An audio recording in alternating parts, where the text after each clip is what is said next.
22 जून 2019 की सुबह पुणे के पॉश इलाके से एक महिला अचानक रहस्यमय तरीके से गायब हो जाती है। वह अपनी स्कूटी पर सवार होकर घर से निकली थी, गहनों से लदी हुई कहकर गई थी कि शिरडी दर्शन करने जा रही है, लेकिन वह शिरडी कभी पहुंची ही नहीं। पति ने फोन मिलाया, फोन बंद, दोस्तों से पूछा, किसी को कुछ पता नहीं। इसके बाद जो हुआ वह एक ऐसी सच्चाई है जिसने पुलिस को भी सन्न कर दिया। आखिर कौन था वह शख्स जिसने राधा अग्रवाल की जिंदगी छीन ली? क्यों उसे एक फोटोशूट के नाम पर मौत के जंगल में ले जाया गया? और कैसे एक मासूम सा दिखने वाला शातिर प्लान हत्याकांड में तब्दील हो गया? अगर आप जानना चाहते हैं इस दिल दहला देने वाले मर्डर मिस्ट्री का पूरा सच, तो वीडियो को अंत तक देखें और वीडियो को लाइक करके चैनल को सब्सक्राइब जरूर करें। 22 जून की सुबह पुणे शहर के पौष इलाके में स्थित मुड़वा की रहने वाली 40 वर्षीय राधा अग्रवाल घर से अपनी स्कूटी लेकर निकली थी। उसने घर पर बताया था कि वह अपनी सहेलियों के साथ साईं बाबा के दर्शन करने शिरडी जा रही है। 2 दिन में घर लौट आएगी। घर से निकलते समय वह अपने सारे गहने पहने हुई थी। जब वह 25 जून तक नहीं लौटी तो पति किशोर चंद्र अग्रवाल ने उसका फोन मिलाया, लेकिन राधा का फोन स्विच्ड ऑफ मिला। राधा के 16 वर्षीय बेटे मानव अग्रवाल ने इस बारे में अपनी मां की सहेलियों से बात की तो उन्होंने बताया कि वह तो शिरडी गई ही नहीं थी, न ही उन्हें राधा के शिरडी जाने की कोई जानकारी है। राधा की सहेलियों से यह जानकारी मिलने पर परिवार के लोग परेशान हो गए। चूंकि उस दिन राधा अग्रवाल गहने पहनकर गई थी, इसलिए उनकी चिंता और भी बढ़ गई। 25 जून की शाम को ही मानव अग्रवाल अपने 3-4 सगे संबंधियों के साथ थाना मुड़वा पहुंच गया। उसने वहां मौजूद थाना प्रभारी संपतराव भोसले को अपनी मां के लापता होने की विस्तार से जानकारी दे दी। राधा अग्रवाल शहर के करोड़पति रियल एस्टेट कारोबारी किशोर चंद्र अग्रवाल की पत्नी थी।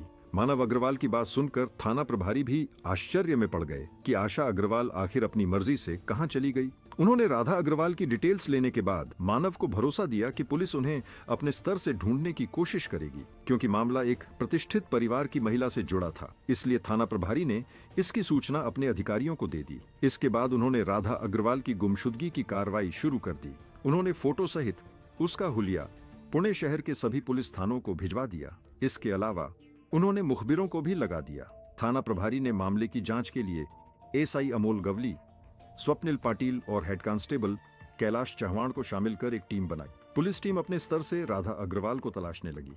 जांच में पता चला कि राधा अग्रवाल शादी के पहले से ही खुले विचारों वाली थी।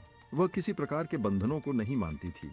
शादी के बाद उसे परिवार भी वैसा ही मिला था। घर में उसे किसी प्रकार की कोई कमी नहीं थी। अभाव केवल एक यह था कि पति का ज्यादा संग नहीं मिल पाता था, क्योंकि पति किशोर चंद्र अग्रवाल अपने रियल एस्टेट कारोबार में ज्यादा व्यस्त रहते थे। एक बेटा था जो पढ़ाई कर रहा था। राधा के पास भले ही रुपए पैसों की कमी नहीं थी, लेकिन वह पति का साथ चाहती थी जो उसे नहीं मिल पाता था। वह कसे हुए बदन की सुंदर महिला थी। एक युवक की मां होने के बाद भी उसका शारीरिक आकर्षण बरकरार था। यही वजह थी कि राधा ने अपना मन बहलाने के लिए जब सोशल मीडिया का सहारा लिया तो कुछ ही दिनों में उसके हजारों फॉलोअर्स और सैकड़ों दोस्त बन गए थे। राधा ने घूमने के लिए एक स्कूटी ले रखी थी, जिससे वह अपने दोस्तों और सहेलियों से मिलने जाया करती थी। वह तरह तरह के पोज में खींचे गए अपने फोटो फेसबुक पर डाल दिया करती थी, जिससे उसे काफी प्रशंसा मिलती थी। सोशल मीडिया से जुड़ने के बाद राधा अग्रवाल के चेहरे पर अक्सर चमक दिखाई देती थी। वह अपनी इस जिंदगी से काफी खुश रहने लगी थी। यह जानकारी मिलने के बाद जांच अधिकारी को इस बात का पूरा भरोसा हो गया कि राधा अग्रवाल की गुमशुदगी के पीछे कोई गहरा रहस्य है, जिसका पर्दा उठाना जरूरी है। पुलिस ने राधा अग्रवाल का मोबाइल नंबर लेकर उसकी कॉल डिटेल्स निकलवाई तो अंतिम लोकेशन पुणे के ही भोसले नगर रेंज हिल इलाके की मिली। पुलिस वहां पहुंच गई और इधर उधर खोजबीन करने लगी। वहां पर एक स्कूटी मिली जो राधा अग्रवाल की ही थी। पुलिस ने स्कूटी की डिक्की खोलकर देखी तो उसमें राधा का मोबाइल फोन मिला। फोन डिस्चार्ज हो चुका था। जब मोबाइल को चार्ज कर ऑन किया तो व्हाट्सएप और फेसबुक पर महिला और युवक दोस्तों की लंबी फहरिस्त देख पुलिस टीम हैरान रह गई। राधा अग्रवाल के फोन पर जिस नंबर से आखिरी बार बातचीत हुई थी, पुलिस ने उस नंबर की जांच की तो वह नंबर आनंद निगम का निकला, जो कर्नाटक का रहने वाला था। पुलिस टीम उसके घर पहुंच गई, लेकिन वह घर से फरार मिला। परिवार वालों से पूछताछ करके आखिरकार पुलिस उसके पास पहुंच ही गई। आनंद निगम को हिरासत में लेकर पुलिस पुणे लौट आई। आनंद निगम से थाने में पूछताछ की जानी थी, इसलिए सूचना पाकर डीसीपी सुहास बाबचे और एसीपी सुनील देशमुख भी थाना मुड़वा पहुंच गए। पुलिस अधिकारियों के सामने थाना प्रभारी संपतराव भोसले ने आनंद निगम से राधा अग्रवाल के बारे में पूछताछ की तो पहले तो वह यही कहता रहा कि राधा अग्रवाल नाम की किसी महिला को नहीं जानता। लेकिन पुलिस ने जब व्हाट्सएप और फेसबुक पर उसकी और राधा की चैटिंग दिखाई तो वह सहम गया। वह चाहकर भी अपना झूठ नहीं छिपा सका। सख्ती से की गई पूछताछ में उसने स्वीकार कर लिया कि वह राधा अग्रवाल की हत्या कर चुका है। हत्या की बात सुनते ही पुलिस चौंक गई। आनंद से उसकी लाश के बारे में पूछा गया तो उसने बता दिया कि लाश ताम्हिणी के वर्षा घाट के जंगलों में है। हत्या करने के बाद वह उसके सभी गहने और नकदी ले भागा था। पुलिस को किसी भी तरह राधा अग्रवाल की बॉडी बरामद करनी थी। उसे संशय था कि कहीं जंगली जानवरों ने शव को नष्ट न कर दिया हो। इसलिए पुलिस आनंद निगम को लेकर 12 जुलाई 2019 को ताम्हिणी वर्षा घाट के जंगल में जा पहुंची।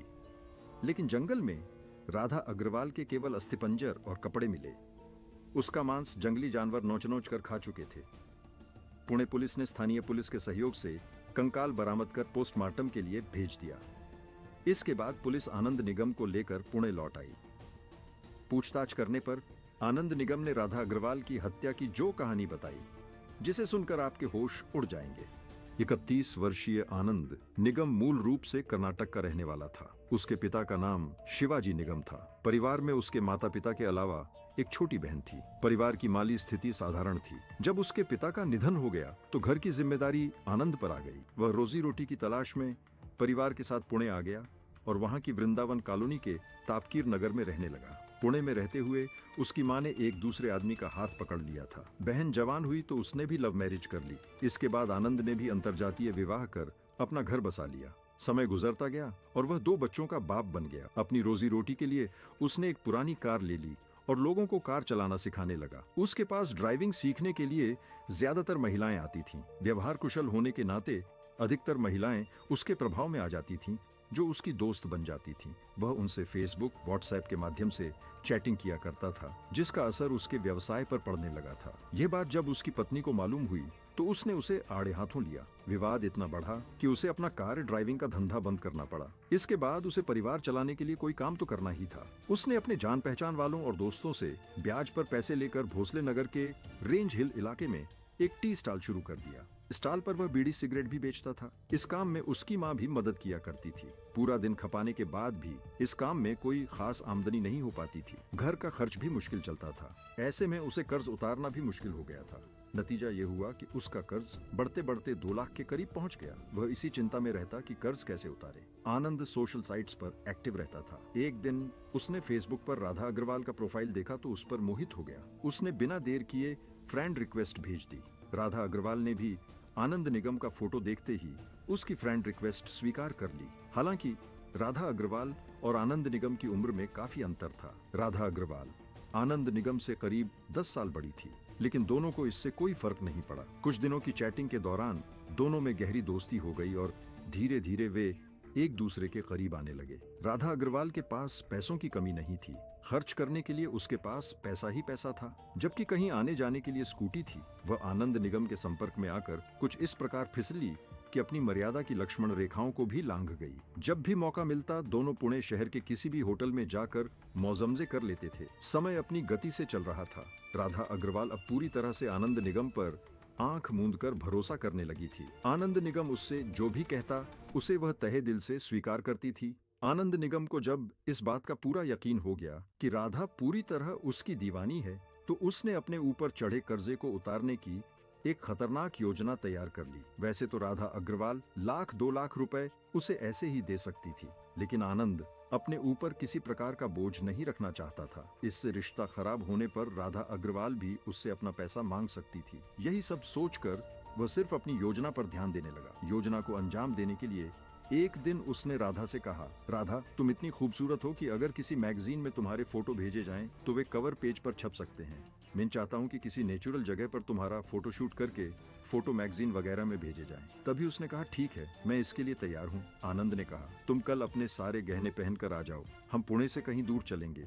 राधा उस पर आंखें मूंद कर भरोसा करती ही थी। इसलिए 22 जून की सुबह अपने सारे गहने पहनकर घर से निकली। घर वालों से उसने कह दिया कि वह अपनी सहेलियों के साथ स्कूटी से साईं बाबा के दर्शन करने शिरडी जा रही है, 2 दिन में लौट आएगी। इसके बाद वह स्कूटी लेकर आनंद द्वारा बताई गई जगह पर पहुंच गई। आनंद वहां पहले ही खड़ा था। वहां से आनंद ने राधा की स्कूटी संभाली और राधा उसके पीछे चिपक कर बैठ गई। दोनों आपस में हंसी मजाक करते हुए कब पुणे से 80 किलोमीटर दूर निकल गए पता ही नहीं चला, और जब पता चला तो वह ताम्हिनी के वर्षा घाट के जंगलों में पहुंच गए थे। आनंद निगम को अपनी योजना के अनुसार वह जगह उपयुक्त लगी। उसने स्कूटी एक तरफ खड़ी कर दी। इसके बाद उसने राधा से फोटो सेशन के लिए तैयार होने को कहा। राधा अग्रवाल खुशी खुशी अपना फोटो सेशन कराने के लिए तैयार हो गई। सड़क से कुछ दूर जंगल में जाकर आनंद अलग अलग एंगल से उसके फोटो खींचने लगा। फिर आनंद ने राधा से 1-2 हॉरर फोटो खींचने के लिए अनुरोध किया। हॉरर फोटो सेशन करने के लिए आनंद ने राधा की सहमति से पहले उसकी आंखों पर पट्टी बांधी, फिर उसके हाथ पैर बांधकर फोटो खिंचवाने को कहा। राधा उसके कहने के अनुसार करती रही। हाथ पैर बांधने के बाद आनंद ने उसके सारे गहने उतारकर अपने पास रख लिए। इसके बाद उसने साथ छिपाकर लाए गए तेज धारदार चाकू से राधा अग्रवाल का गला रेत दिया। राधा अग्रवाल की एक मार्मिक चीख निकलकर निर्जन जंगल में खो गई। राधा अग्रवाल की हत्या करने के बाद आनंद निगम ने उसका मोबाइल फोन स्कूटी की डिक्की में रख दिया। उसके हैंडबैग से नोटों से भरा पर्स निकाल लिया और स्कूटी लेकर पुणे की तरफ लौट पड़ा था। ताम्हिनी वर्षा घाट से कुछ दूर आनंद ने पर्स से सारे पैसे निकालने के बाद उसे भी फेंक दिया। इसके बाद वह घोरपेड़ फाटक पर आकर एक पान की दुकान पर रुका। वहां पर उसने एक सिगरेट पी। वहां से आनंद निगम अपने घर न जाकर सीधे अपने टी स्टॉल पर पहुंचा। उस समय रात का 1 बजा था। चारों तरफ सन्नाटा था। उसने राधा की स्कूटी अपने टी स्टॉल के पीछे खड़ी कर चाकू टी स्टॉल के अंदर छिपा दिया। फिर वह निश्चिंत होकर अपने घर चला गया। 2 दिन निकल जाने के बाद राधा अग्रवाल के लूटे गए गहनों में से 7 तोले सोने के गहनों को वह अपने एक रिश्तेदार के यहाँ छिपा कर रखाया। बाकी बचे गहनों को ज्वेलर्स के यहाँ बेचकर अपना कर्ज उतार दिया। इतना करने के बाद वह पुणे शहर को छोड़कर कर्नाटक में अपने गांव निकल गया। आनंद निगम से विस्तार से पूछताछ करने के बाद पुलिस ने उसकी निशानदेही पर हत्या में इस्तेमाल चाकू और राधा अग्रवाल के गहने बरामद कर लिए। उसे धारा 302 के तहत गिरफ्तार कर कोर्ट में पेश किया, जहां से उसे पुणे की यरवड़ा जेल भेज दिया गया। तो